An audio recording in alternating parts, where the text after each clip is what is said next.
What is up, everybody? Welcome back to the Eclectic Beard.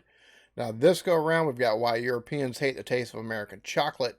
I'm just going to be honest with you. After having chocolate from the UK, if the rest of Europe has chocolate that's as good or better than chocolate that I've gotten from over there, I could see the reason why they hate the taste of American chocolate, because our chocolate comparatively is crap. Straight up. So, let's get to the video. While us Americans are mindlessly chomping away at our Hershey's bars, some of our friends across the pond are kinda disgusted by what we're eating, even though it tastes good to us. They've said American chocolate. After having some of the chocolate bars I've had from the UK, no, it doesn't taste good. By what we're eating, even though it tastes good to us. They've said American chocolate tastes like vomit and earwax, called it sour and bitter. In some parts, it's a matter of taste, yes. But actually, there's a scientific reason why Europeans think our chocolate tastes so bad. First, we have to do some debunking. If you look at the nutrition labels of a European Cadbury bar and an American Hershey bar, this is what you'll see. All the ingredients listed by net weight. You may note that in the Hershey's bar, the first ingredient is sugar, but in the Cadbury bar, the first ingredient is milk. So you might think, bingo, there's the reason some Europeans say American chocolate is sickly sweet. But actually, you'd be wrong. In the US, milk is weighed in its evaporated, powdered state, while in the UK, it's weighed as a liquid. So actually, they're pretty much the same. The other main difference is that they use different emulsifiers, which smooth the chocolate.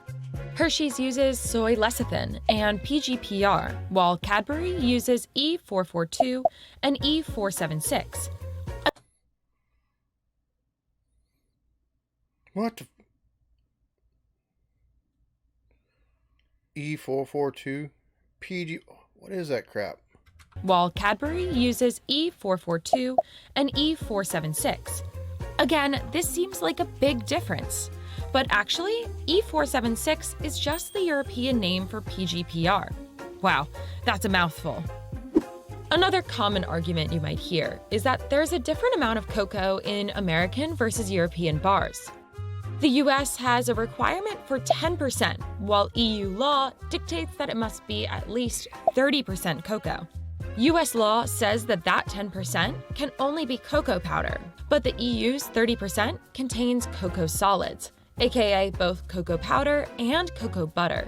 So again, they end up being pretty much the same. You might be Somehow I doubt that's the case, but okay. starting to think that this is hopeless. They're practically the same chocolate.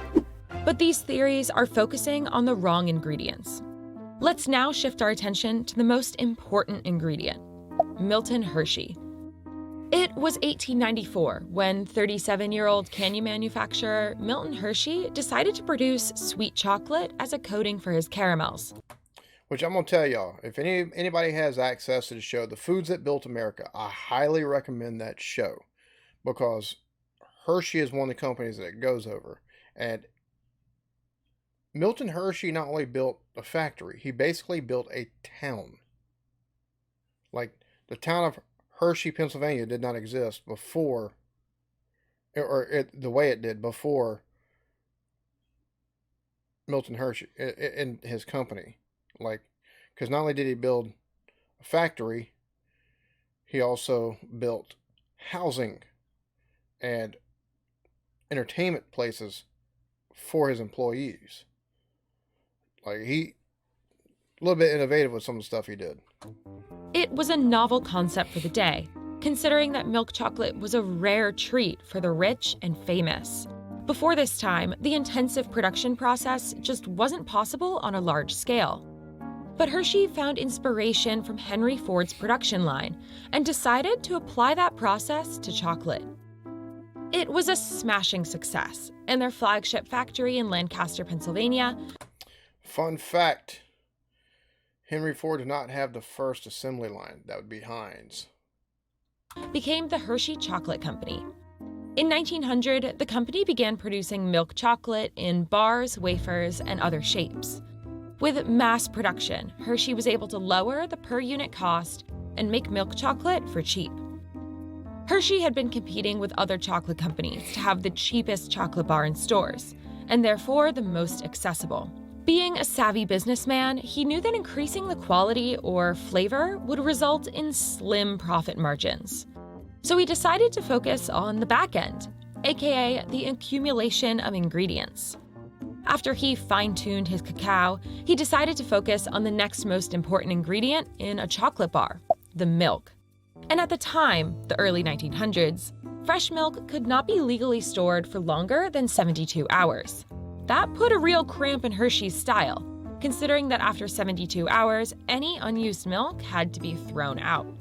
And having fresh milk in chocolate meant that it couldn't be stored as long, even in bar form. So Hershey developed a process to do something to the milk in 1930. It's actually still a trade secret to this day, but experts speculate that he created a secret process to alter the milk. It kept the milk fresh past 72 hours. It gave Hershey the edge to make the cheapest and most widely accessible milk chocolate. But that process had an unexpected effect on the chocolate itself. The secret method is known today as lipolysis. In lipolysis, enzymes introduced to milk break down fatty globules into smaller, more stable fat molecules.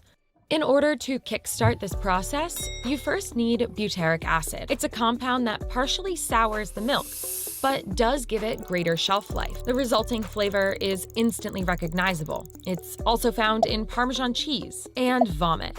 And particularly high quantities of it are found in baby's vomit. It's sour and bitter, sometimes in a good way.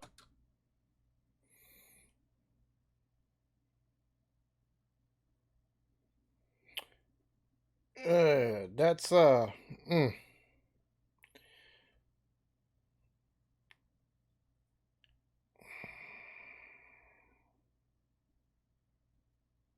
You know how you see certain images and all of a sudden you just get a smell from memory? The baby vomit. That's all I'm smelling right now. Baby vomit. Ugh. However, that being said, originally they warmed up the milk, but warmed it too much. They didn't scorch it, but they warmed it enough that it soured it. So I'm wondering if they took that kind of process and just applied it wholesale.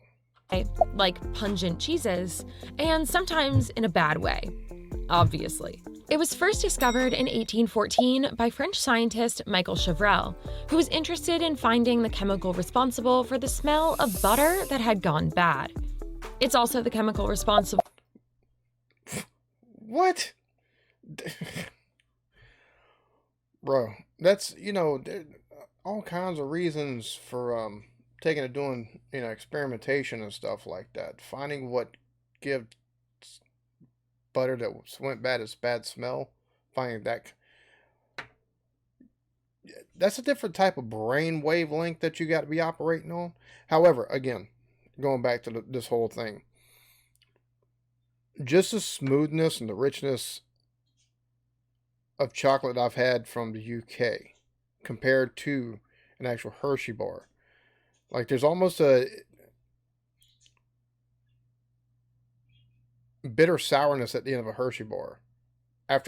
You could compare them side by side, and Hershey's is going to have a bitter sourness almost at the taste to it at the end of it, which is, I can see the reason why that might put so many people off. But if that's the reason why, for that wet dog farmyard smell.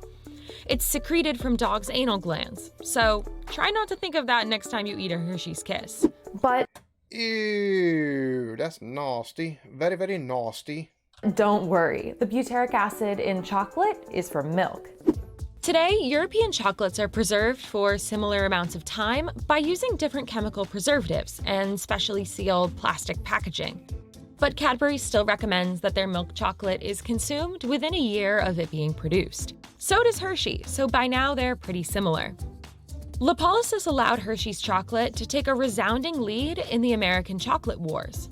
But World War II is what caused the taste of this chocolate to conquer American palates.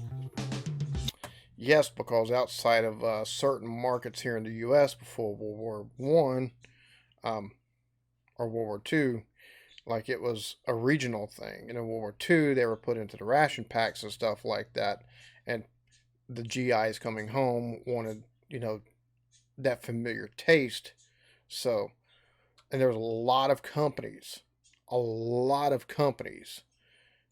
during that time.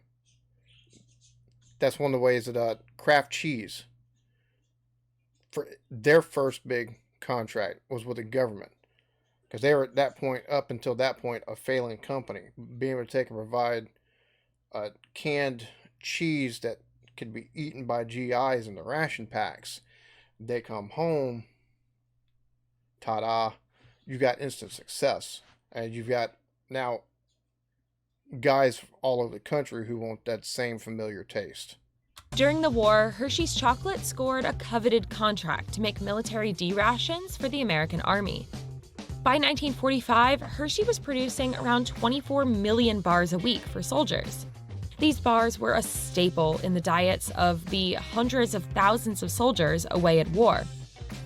They were so beloved that Hershey was awarded 5 Army-Navy E-Production Awards. In contrast, Cadbury, Hershey's biggest European competitor, offered up its factory to make airplane parts and manufacture wartime supplies. They didn't manufacture any food at all, and in fact, in Britain, chocolate was rationed. This allowed Hershey to establish a taste monopoly. Almost every American soldier came home wanting chocolate that tasted the same as the one they'd been eating for years. Since all of the bars that Hershey made for the government used this top-secret milk stabilization method, soldiers got used to the unique taste. In fact, they got so used to it that it became their new normal. Because of the wild popularity of Hershey's post-World War II, other chocolate companies in the US added butyric acid to their chocolate to mimic the flavor of Hershey's that all the soldiers absolutely loved. It became a staple of American commercial chocolate. If you're in the US, like me, you probably don't even notice it when you're chowing down on that chocolate bar from CVS. Today, lipolysis isn't necessary due to chemical advancements in food chemistry. Hershey still does it because the taste is what all of us know and love. Some smaller independent chocolate brands have stopped adding butyric acid to their chocolate in favor of marketing it as similar to European chocolates, which is so much better. With trends moving towards an appreciation of organic, pure foods, Hershey may not be at the top of the chocolate world much longer. But it's hard to beat their super cheap, super accessible chocolate, so don't expect it to go away anytime soon. But Europeans certainly notice, since none of their chocolate companies use the lipolysis method or supplement their chocolate.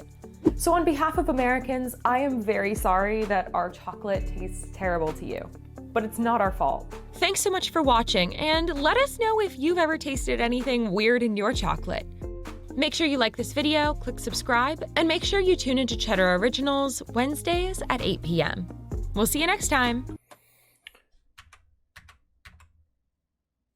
All right, so there we have it. And I mean, having just not so much European chocolate, but chocolate from the UK, it's readily apparent that the flavor, the quality, like the flavor is so much just, oh, it's so smooth, so just, compared to ours, it's so much richer. And I think if they were to take away that butyric acid or whatever, it would make it taste just so much better. And our chocolates, or at least a mass-produced chocolate that you get from Hershey's, would be way more on par with what the rest of the world actually enjoys. I find it funny because up until Reese's, they were it. They were top of the line, the top of the echelon, top sales, and everything else like that here in the U.S. They actually bankrolled Reese's because the guy that founded Reese's was an ex-employee, got fired, but was also a chocolatier, budding chocolatier, trying to make his own chocolate bar, come up with the Reese's peanut butter cups, and started selling them. Did that little Hershey's town, and they're like, here, we want to bankroll you. So it's funny how that all works out. It's all tied together. And the chocolate in that, in my opinion, is better than the chocolate you get from Hershey's. So I don't really care for Hershey's. I've never been like I've never cared for like the regular Hershey bar. Like for me, you got to take an out either the almonds or maybe the white chocolate or something like that. For me, that's a lot better. So, but this is interesting. It's a nice explanation at least, or a more full explanation behind it. So, y'all be good to each other. Love yourselves. Peace.